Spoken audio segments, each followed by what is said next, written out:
Hasta ahora todos coincidimos en el diagnóstico de lo que deja Macri, ya a esta altura, ya, por más que el informe de Marcos Peña no se lo cree nadie, pero ¿qué puede hacer Alberto con todo esto? ¿Puede hacer algo? ¿Alcanza solamente con pegarle el golpe de timón? Con Valeri, buenas noches. Buenas noches. Yo creo que en lo único que coincido con el esquizofrénico informe de Peña es en que la Argentina está lista para crecer porque se van ellos. Es así. Ahora sí, viene el segundo semestre, pero arranca en el primero. ¿Va a crecer de un día para el otro? No. Pero es una bomba que tenés que ir cortando los cables. Está la bomba de las LELIC que tenés que ir contando los cables porque si no se te dispara la inflación o el blue.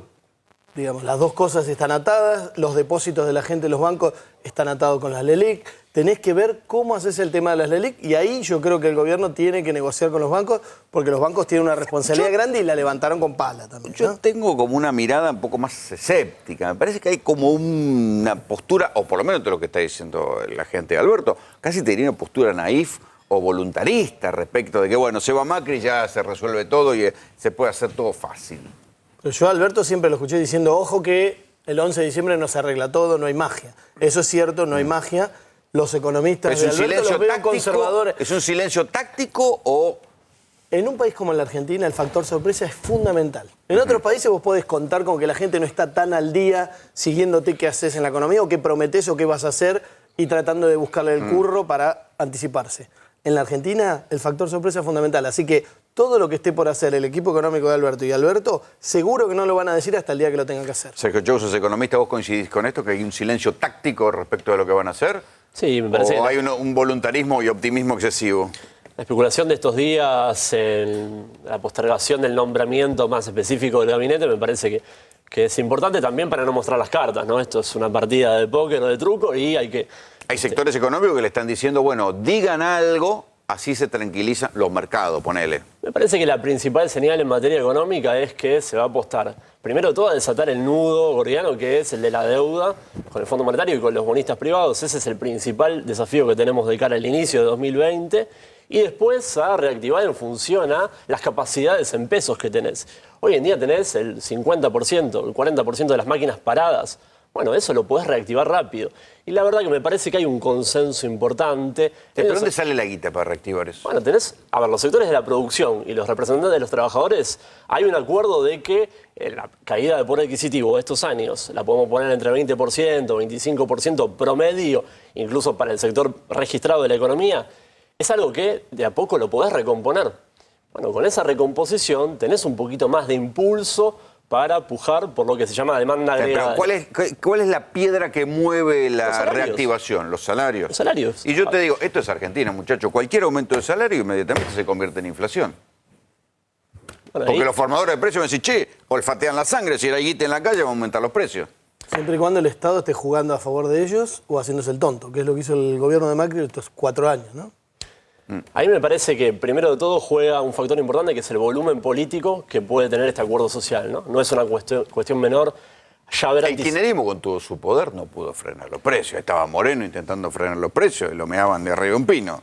Bueno, el impulso de haber ganado una elección hace un mes y haberse sentado preliminarmente con diferentes actores, ¿no? Porque las señales que se dieron con esas reuniones en la UIA, incluso se han sentado con representantes de las patronales rurales bastante concentradas, ¿sí? Las señales han sido de contribuir a volver a reactivar la economía. Me parece que ahí hay una primera posibilidad de reactivar. Sí, porque con esto perdieron.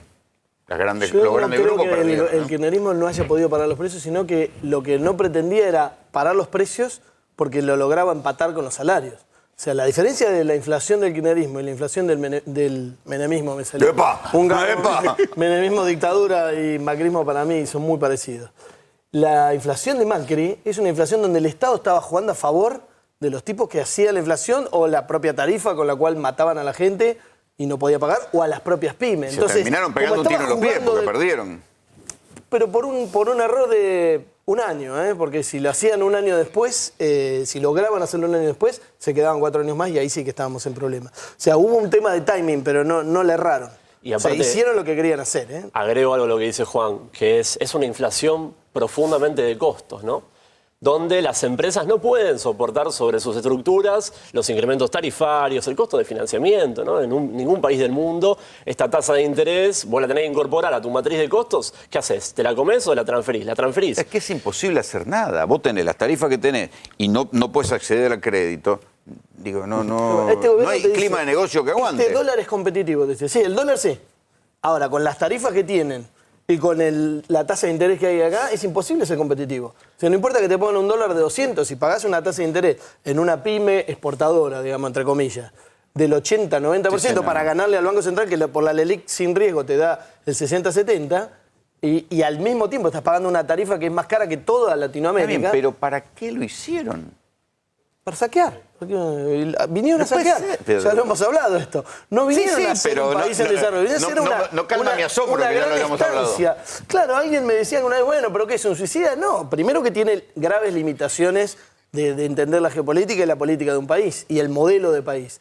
Y segundo, que le importa un carajo, manejado el país como una empresa. No te gusta, mudate, andate a otra empresa. Pero claro, es un país. No es una empresa, nunca lo entendieron. Sí, en una empresa en realidad también hubiera durado poco, ¿no? Pero una empresa. A la población no se la puede despedir. Bueno, yo creo que ellos pensaban que sí. Por ahí en los próximos 4 años van a exportar gente. Yo digo, mirando para adelante, me parece que una vez empezado un recorrido para armonizar este descalabro brutal de las variables nominales, tasa de interés, inflación, tipo de cambio. Una vez que eso, de a poquito, en el marco del acuerdo social, en el marco de cierto sinceramiento que se fue transitando, se empiece a equilibrar. Me parece que el siguiente paso es empezar a ver las estructuras de costos. Y esto, Alberto, en el marco de la campaña, lo dijo específicamente, ¿no? No puede ser que algunas empresas, algunos sectores tienen totalmente opacos sus estructuras de costos. Y claro, después vemos esto, ¿no? Exigencias de recomposiciones tarifarias. También lo está diciendo Massa. Algo parecido está diciendo Massa respecto a los supermercados y respecto a los fornadores del precio del alimento. Concretamente habló de molinos. El tema es si vos, para controlar los precios y cuánto ganan las partes concentradas de la comercialización, por ejemplo, los alimentos, te limitás a ir a mirar el precio final y no te metés adentro de las empresas, estás muerto. O sea, siempre corres de atrás. Pero las empresas te van a hacer un escándalo, dicen que esto es intervencionismo, socialismo. Eso lo hacen todos los países del mundo serios. Como defensa de la competencia, como defensa del consumidor, lo hacen. Lo que pasa es que acá te dicen que era un país liberal como si fuera, no sé, del siglo XIX. Transparentan la renta. Transparentar la renta, la rentabilidad que tienen las empresas. Sí, y cómo se forma el precio que le están cobrando a la gente. Es ser Venezuela. No se puede hablar de rentabilidad, parece que está prohibido. Hicieron una fenomenal transferencia de recursos de los sectores que menos tienen a los que más. Exactamente. Entonces, a ver, otra la discusión ahí o la gente te pasa por arriba. Ahora la otra discusión es qué van a hacer con la emisión de plata. ¿Van a emitir plata para activar el consumo? Mi duda es si esto no termina trayendo más inflación. No, el tema es central, el tema de la economía con respecto a la emisión. Claro que para mí la emisión genera inflación, pero no es la explicación de esta inflación.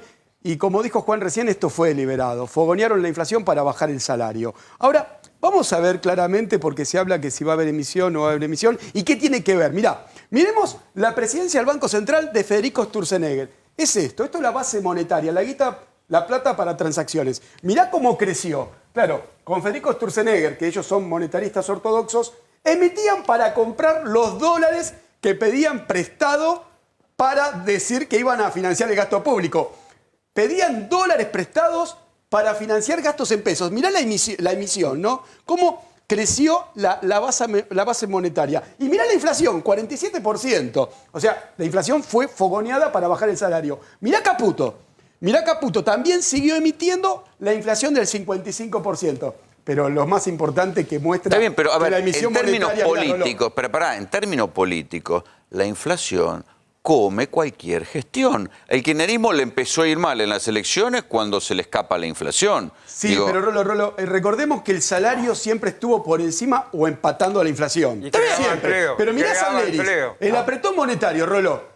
Cero emisión, llegaron casi al déficit cero y una tasa casi del 80%. Acá está, mirá. Mirá Y la inflación igual. Esto es la explicación de que el monetarismo es un fracaso y que la inflación fue deliberada para bajar salario. Mirá, 54%. Ahora, vos sumás esto y te vas con este gobierno con una inflación del 300%. Ahora, la pregunta es, claro, como lo decía recién Chousa, hay capacidad instalada ociosa. Creo que la emisión monetaria no va a generar inflación en el caso de que Alberto tome esa herramienta para solucionar Sí, el Fer. tema No, económico. que hay que reconocer que hay, de las 4 devaluaciones grandes que hubieron en estos últimos 5 años, 2 las hizo el mercado, como se dice, y 2 supuestamente la produjeron. La primera que se produjo fue la que hizo Kicillof. Hizo una devaluación que llegó al 41, 42 de inflación ese año y al año siguiente bajó al 27. Digamos,